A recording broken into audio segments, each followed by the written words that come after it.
Ազգային ժողովի նախագահի հարգելի տեղակալ, կառավարության հարգելի անդամներ, հարգելի պատգամավորներ, հարգելի ներկաներ, սիրելի ժողովուրդ։ Արդեն 13-րդ անգամ եմ Ազգային ժողովում մասնակցում պետական բյուջեի կատարման հաշվետվության քննարկումներին, 6 անգամ մասնակցել եմ որպես պատգամավոր եւ ահա 7-րդ անգամ մասնակցում եմ որպես Հայաստանի Հանրապետության վարչապետ։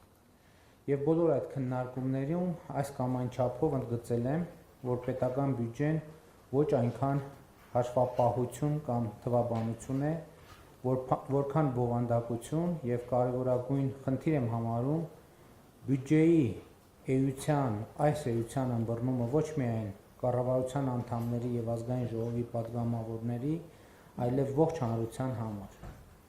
Բյուջեն նաև թվային տեքստ է, որը պատմում է մեր իրականության, մեր հաջողությունների ու ձախողումների, մեր մարտահրավերների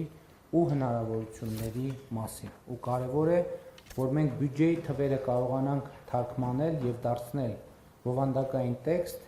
եւ բովանդակային տեքստերը կարողանանք արտահայտել թվային ձևով։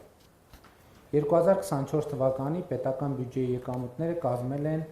2 տրիլիոն 579 միլիարդ 200 միլիոն դրամ։ Սա նշանակում է, որ մենք բոլորս մեր աշխատանքով այսքան գումար ենք տվել, բերել, փոխանցել պետական բյուջե, որը մեր երկրի ընտանեկան բյուջեն է։ Այս թիվը արտահայտում է մեր բոլորի աշխատանքի արդյունքը։ Վարչապետ, կառավարություն, ազգային ժողով, կառավարությանը ենթակա մարմիններ, բայց նաև քաղաքացիներ, խոսքը բոլոր առանց բացառության բոլոր քաղաքացիների մասին է։ 2024 թվականին նրանց մի մասը չի աշխատել, մյուս մասը աշխատել է։ Իդեպ ասեմ, որ 2024 թվականի նոյեմբերին Հայաստանի Հանրապետության բոլոր ժամանակների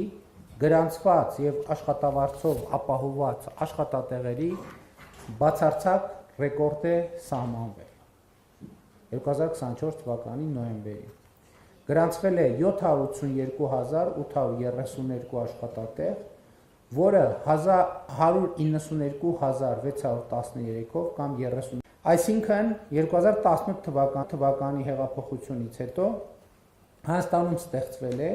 242.119 աշխատատեղ։